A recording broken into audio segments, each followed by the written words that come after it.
ఈరోజు ఈ వాక్యం వింటున్న నీ బ్రతుకు వెలివేయబడిన బ్రతుకేమో, బాధింపబడిన బ్రతుకేమో, తృణీకరించబడిన బ్రతుకేమో, ప్రజల చేత ఎగతాళిని అనుభవిస్తూ బ్రతకాలో చావాలో అర్థం కాక నలగొట్టబడుతున్న బ్రతుకేమో. నిన్ను దేవుడు ఎందుకు సమకూర్చాడో తెలుసా? విశ్వసించు. రాగల కాలములో నిన్నే ఒక బలమైన జనంగా దేవుడు మార్చబోతున్నాడు, బలమైన సంతతిగా నిలవబెట్టబోతున్నాడు. మనలను బలమైన సంతతిగా మార్చడానికి మనకు ఏమేమి కావాలో వాటన్నిటిని సమకూర్చేవాడు కూడా ఆ సారథే. నీవంటావు, ప్రభా నేను ఎలా మార్చబడగలనయ్యా? నాకు వనరులు ఉన్నాయా? డబ్బు ఉందా? జనం ఉన్నారా? ధనం ఉందా? వస్తువులు ఉన్నాయా?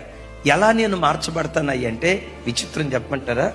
నేను బలమైన జనంగా మార్చడానికి నీకు ఏమేమి కావాలో దేవుడే తన మహిమలో సమస్తము సమకూర్చటం ప్రారంభిస్తాడు. చప్పలు కొడుతూ స్తోత్రాలు చెప్తా.